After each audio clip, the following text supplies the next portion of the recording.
Hi everyone, welcome to my channel. I'm Linda, the scrapbooking photographer, and today I'm joining a new hop for me, which is called Groundhog Day. Now the theory of Groundhog Day is that we take a sketch that we've done previously and we scraplift it. So we're scraplifting ourselves, and then next year we'll do the same thing for the same sketch. So I think I'm going to regret it in the years to come, but I have chosen a double page layout, which I did about this time last year. That was using the papers from Close to My Heart called Are We There Yet? Now the key to this sketch for me is the fussy cutting around the paper that comes in the packs with all the icons on it. I just think it works really well, and it kind of tones it down and mixes it with other colours. So the paper pack that has come out for January, February is called Sweet Memories. Now I'm a very keen photographer, so this stands out to me, and there's little bits in the of cameras in different parts, and then there's this beautiful sheet of camera icons. So it occurred to me that that could be dealt with the same way as I did the suitcase paper. So that's what I'm going to work with today. On the other side of that, we've got some gorgeous ledger paper. Then there's this blue piece. I think this could go quite nicely in a heritage type album, and the zip strip is nice up there as well. On the other side of that, we've got a nice green, which would go, I think, with the sage colour. And then this piece is beautiful as well, that mulberry tone. And on the other side, this gorgeous mixture of images. So that's the pack, but today we're going to start with that one.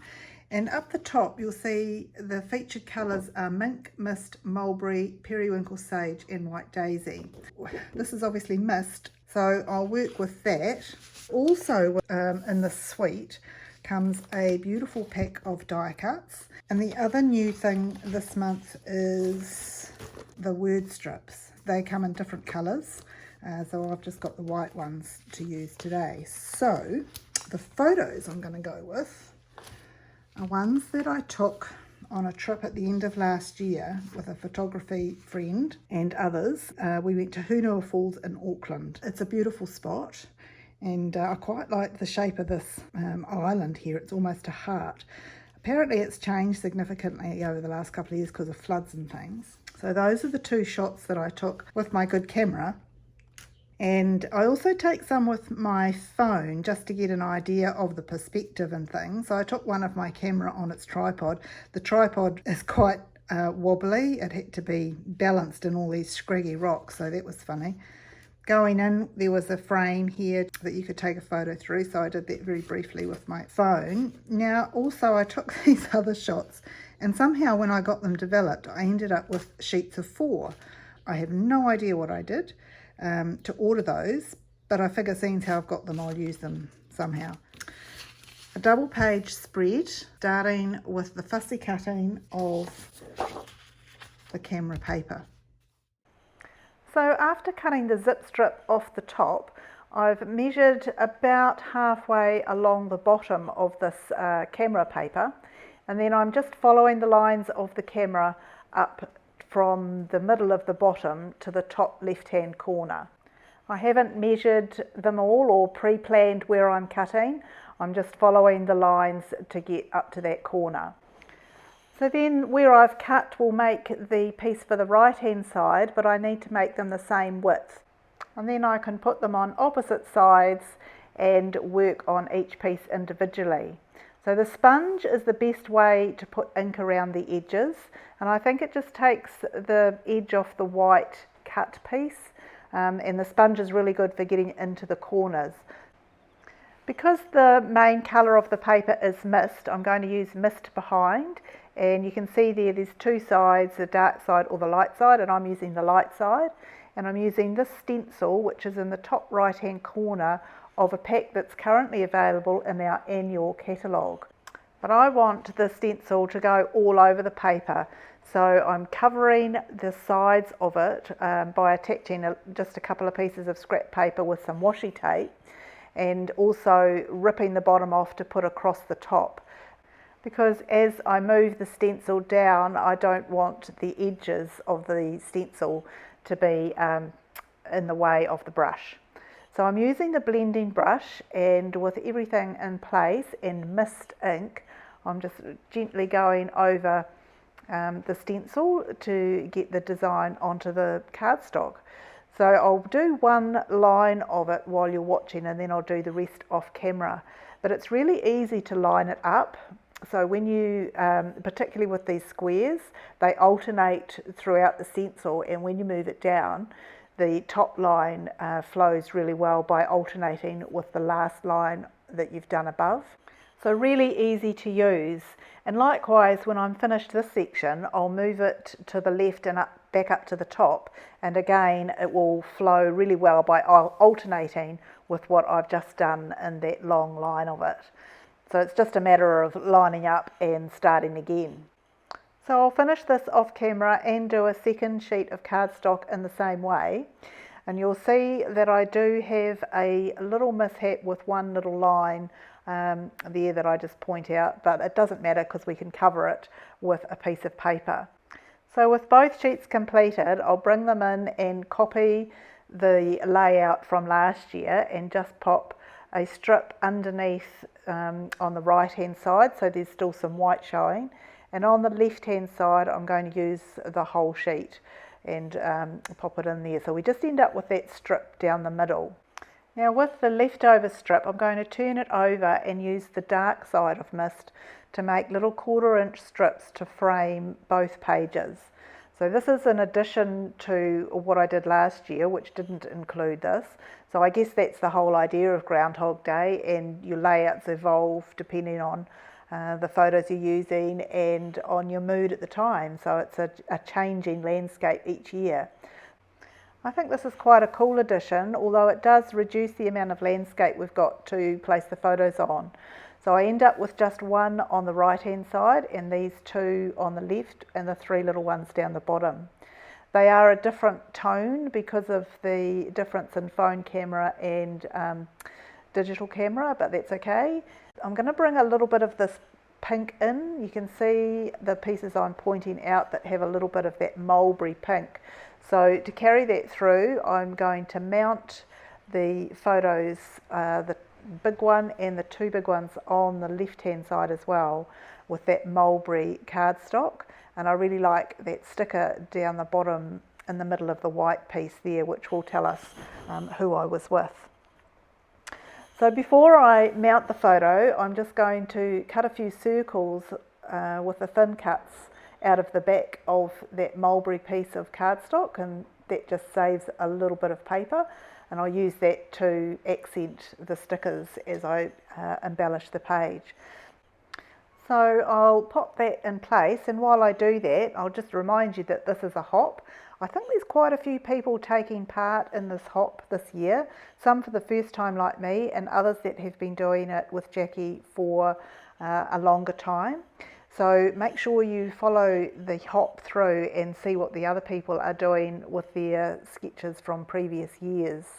As I move to the left hand page, I need to line the strips up so that they're the same width. So I've put the right hand side above the left one to get the side one the same distance away from the edge, and then I'll make sure that the two are meeting in the middle when I do the top and the bottom ones, as you can see here.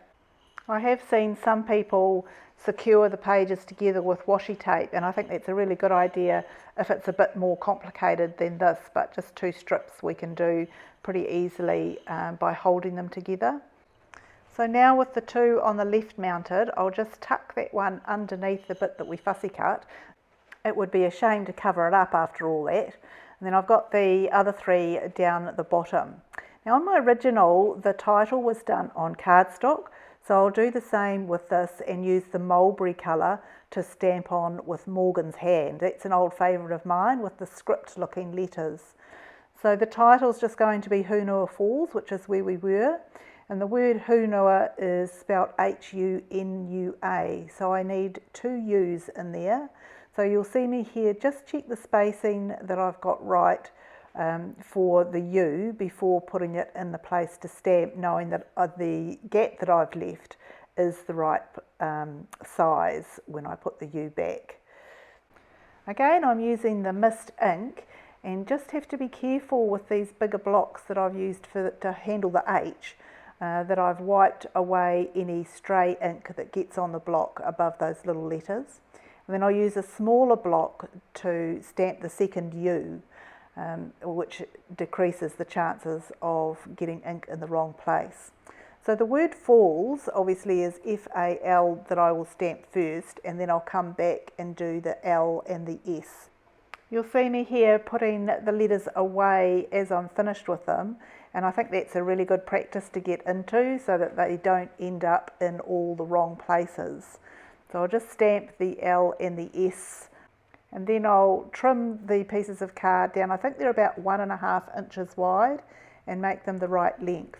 Now I do go around the outside of them just by scraping the edge of the cardstock onto the stamp pad, and I'm actually changing the angle in different parts, so there is some bigger smudges in different spots. I'm not quite sure if I've got enough pieces or not yet, or whether I want them straight or angled. I know the original one was angled, but I think this is going to look better straight. I do try it going across both pages, but I really like them both on the mist colour and leaving the white clear. So I'll bring in another piece of mulberry, just a little square piece, so that I've got 3 pieces going from large to small. And I'll put a little sticker on that square, which just brings a little bit more white into the left hand side and helps to link it to the right hand side. It's also a circle which will fit with the circles that I've cut out. For the top of the white section on the right hand side, I want to put the date. So I'm going to use the pennant alphabet, and the date was the 11th of November 2023. Apart from being Armistice Day, I remember the date because I tested positive for COVID the next day. So I'm going to stamp this in mulberry, which will just continue that mulberry colour across the top of the pages. And because I need 2 ones, I'll leave a little gap at the front so I can use the little block and add the extra one. Then I can get on to some embellishing. Now before I stick anything down, I want to go around the outside with the mist ink on all the circles that I cut out, and also on the white word strips that I showed earlier in the video. And they're better done with the sponge because of the dovetail that's cut into the edge. The stamp pad won't get in that close, and neither would a brush, so the sponge is the way to go. So with the big mulberry circle on the right hand side, I'm going to add the camera, but it does overlap a little bit too much, so I'll add the smaller circle as well, just to give it a bit of an outline of the mulberry and help it to stand out. On the bottom right in my original layout there was an oval shaped sticker, but in this case I'm changing it to a bit of a journaling box. So I'm using a piece of mulberry that I cut a circle out of and trimming the white to fit in it. So as you can see there, I measured it specifically with my thumbnail on both sides to cut it into the right shape. And then I can attach that in there, and I'll also now stick down these word strips that are on the left, and I'll stagger them from inside the frame to outside.